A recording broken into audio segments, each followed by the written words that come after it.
Assalamualaikum warahmatullahi wabarakatuh. Saya di sini akan menjelaskan sedikit tentang lembar kerja atau apa yang harus dikerjakan pada kegiatan praktikum nutrisi ikan kali ini. Oke, Praktikum nutrisi ikan kali ini kita akan melakukan pengujian sederhana lebih ke karakteristik fisik dari bahan baku pakan yang digunakan dalam pembuatan pakan.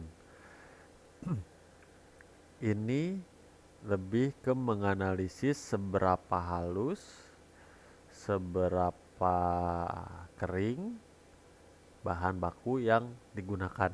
Oke, yang pertama, kita akan menghitung loss produk bahan baku pakan hasil penyaringan ya.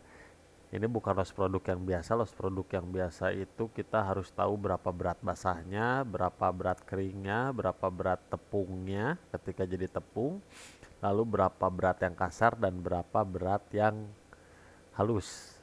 Kalau loss produk biasa, kalau ini loss produknya yang kita hitung itu persentase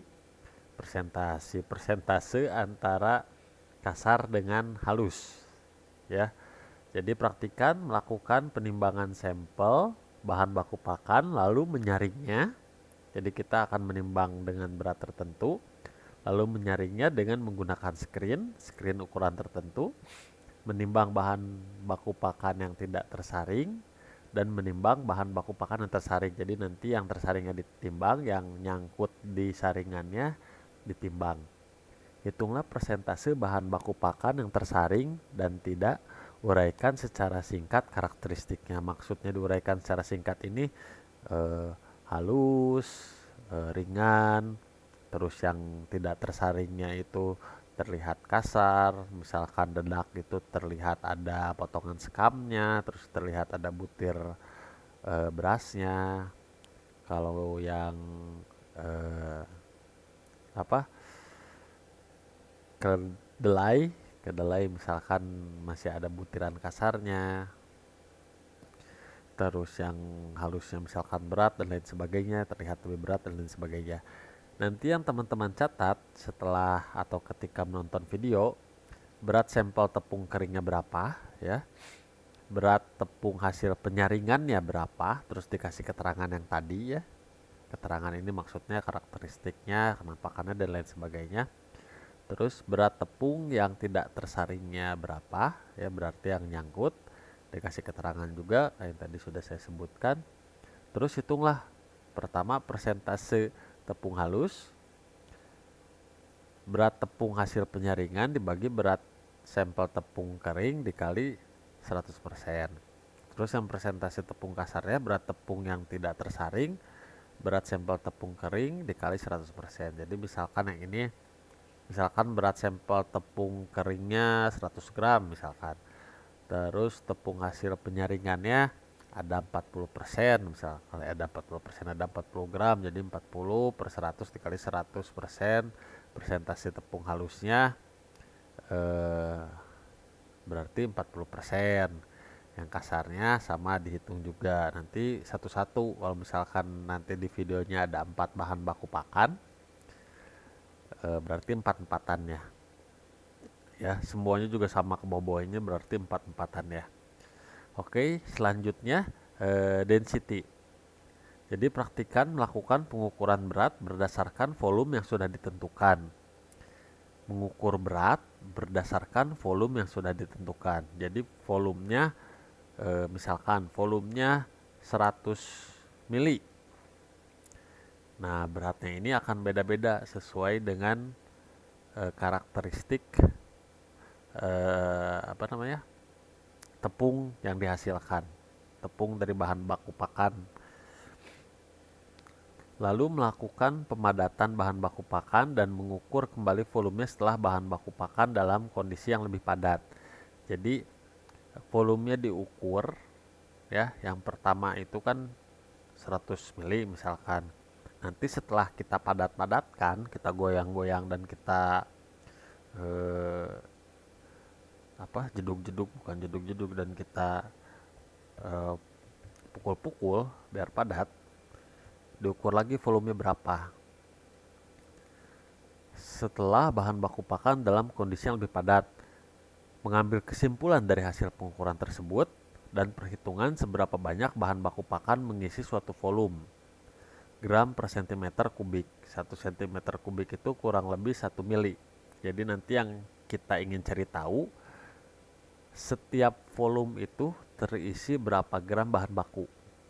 Ya, jadi mungkin nanti ada yang 1 cm kubiknya itu terisi oleh 8 gram misalkan, atau 1 gram misalkan, atau 0,5 gram misalkan. Nah, yang harus teman-teman catat dan tulis di logbook ya. Pertama ini berat sampel tepungnya berapa gram ya. Volume tepung sebelum dipadatkan nanti kita tentukan, tidak akan terlalu banyak, mungkin sekitar 20 mili. Berarti 20 cm persegi. Terus volume tepung setelah dipadatkan, nanti setelah dipadatkan ada penurunan volume atau tidak dicatat di sini. Jadi misalkan dari 20 mili ini setelah dipadatkan jadi 11 mili misalkan. Nah, terus teman-teman hitunglah bulky density-nya, berarti sebelum dipadatkan, berat tepung sebelum dipadatkan dibagi volume ya, jadi nanti ketahuan berapa gram per cm kubiknya itu, per milinya itu. Terus yang tempat density, berat tepung setelah dipadatkan per volume. Jadi ada yang sebelum dipadatkan dan juga ada yang setelah dipadatkan. Ya. Beratnya ini pasti sama. Beratnya pasti sama, volumenya yang akan berbeda. Karena ini tidak dipadatkan dan ini yang dipadatkan. Ya. Ini yang tidak dipadatkan dan ini yang dipadatkan. Oke. Sekarang kita akan masuk ke daya serap air. Di sini praktikkan melakukan pengukuran seberapa banyak tepung menyerap air dengan cara menimbang tepung pada jumlah tertentu. Ini menyimpannya pada wadah berbentuk corong. Sebentar, kurang. Menyimpannya pada wadah berbentuk corong dan menambahkan air dalam jumlah terukur. Sisa air yang tidak terserap tepung dan menetes pada alas wadah corong diukur untuk mengetahui seberapa banyak air yang terserap oleh tepung. Mengambil kesimpulan dari hasil dan perhitungan seberapa banyak air yang terserap dalam setiap gram tepung yang diukur, mili per gram. Jadi intinya kita akan menimbang bahan baku pakan, tepung yang halus yang sudah disaring, menimbang dalam jumlah sekian, misalkan kita timbang 10 gram. Nah, yang kita cari tahu ini 10 gram tepung ini bisa menyerap berapa banyak air. Sampai nanti akhirnya ketahuan setiap gramnya bisa menyerap berapa banyak mili air. Jadi nanti setelah kita tampung 10 gram tadi, yang 10 gramnya kita kasih air, misalkan kita kasih air 1 liter. Nah, nanti kan yang 1 liter ini ya kalau yang tidak terserap mah akan menetes ke bawah. Nah, yang menetes ke bawahnya ini kita ukur biar kita tahu berapa yang terserapnya. Ya, jadi kita tahu berapa gram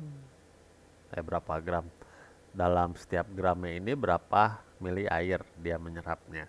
Yang dicatat berarti yang ini juga 4 ya. Tergantung nanti sampel tepungnya. Tapi enggak 1, kemungkinan 4.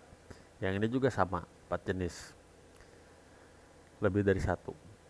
Berat sampel tepung ya, nanti misalkan tepung ikan berapa, jumlah air yang diberikannya nanti berapa ditulis, terus jumlah sisa airnya nanti diambil diukur berapa, jadi ketahuan jumlah air yang terserapnya.